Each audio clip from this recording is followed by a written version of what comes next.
we're going to take a little deeper look at the Line 6 bass amp. I've layered a bass part underneath the guitar riff that we were using from last time. First, let's turn off the Line 6 bass amp and hear this bass line under the guitar riff.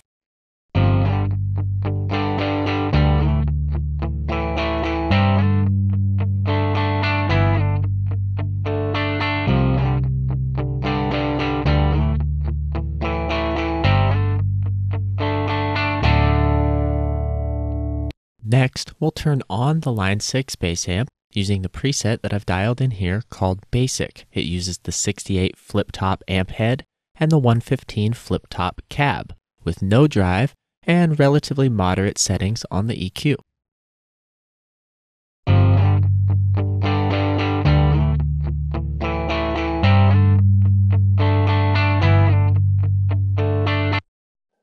Once again, without the amp.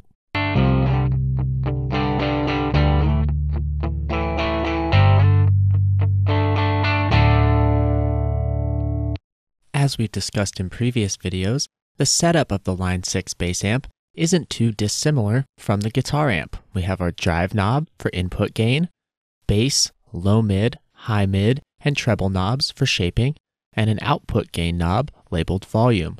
Additionally, we have a compressor which can be turned on and off and have its threshold set by this knob here. We have the same selection of presets, amp, and cabinet slots. For the bass amp, we have two default amps, the 74 Rock Classic and the 68 Flip Top. For cabinets, the Flip Top and the 810 Classic. In a similar way to the guitar amp, there's nothing stopping us from loading guitar amps or guitar cabinets into the bass amp, and each of them will have different responses even when tuned with the same amp and cabinet. So let's solo our bass track here and listen to the differences between the different amp and cabinet combinations.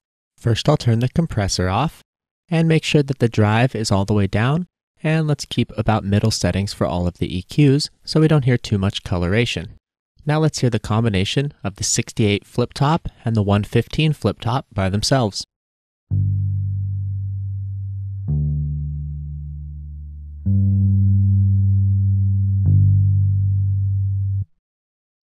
Next, let's change the amp model to the 74 Rock Classic.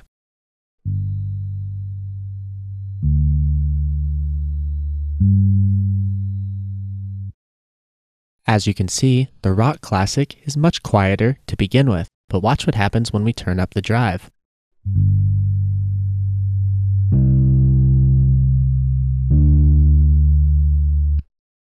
And then those same drive settings with the 68 flip top.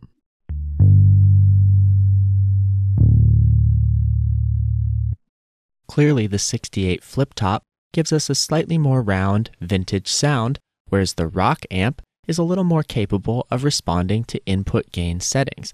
Now couple that with the fact that the 74 Rock Classic's default cabinet is the 810, and you can get some quite interesting settings. Watch what happens when I look at the more treble-oriented settings of the 74 Rock Classic and start to boost some of the bass after giving a little drive in the input stage.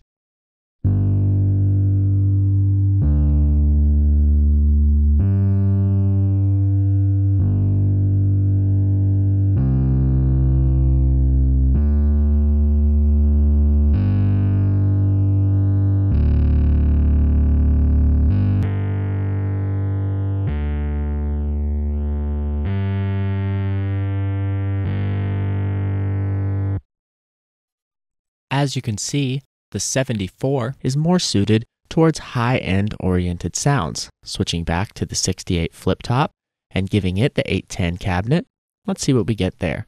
Let's reset our EQ and drop our gain to about noon.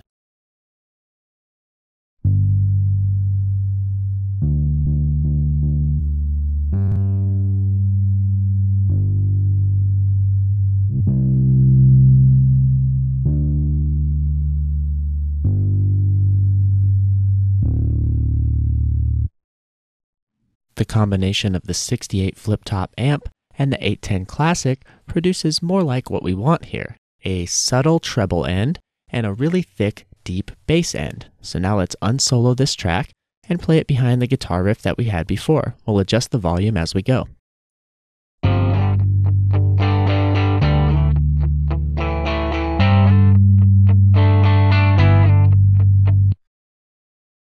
I feel like the volume is kind of dipping in and out. We hear the nice transient peaks when the bass is plucked. The volume seems to drop off after a moment. This is where the compressor comes in, and this is why the compressor is included in the bass amp and not in the guitar, because generally speaking, in the bass, you're going to be playing less notes and rely a little more on the sustain. So now let's see what we get when we turn the compressor on.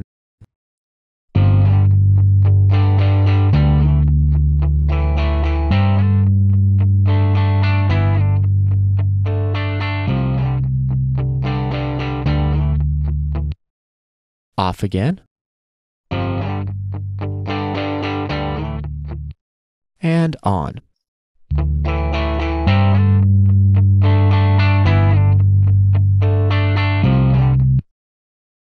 Remember that when you turn the compressor on, the lower you turn the threshold, the more makeup gain will automatically be added. So if you have a low threshold, you'll probably want to turn your volume down to compensate for the additional gain. But the compressor really smooths out the way that the bass response hits your ears, especially when you have a really dynamic bass player. If you own any of the Line 6 interfaces or products, you're going to find a lot more amp and cabinet models for both the guitar and bass amps, but this should have covered the default amps that all Reason 6 users will find in their library. So now, let's look at some creative possibilities of things that we can do with the Line 6 amps in the next video. Thanks for watching.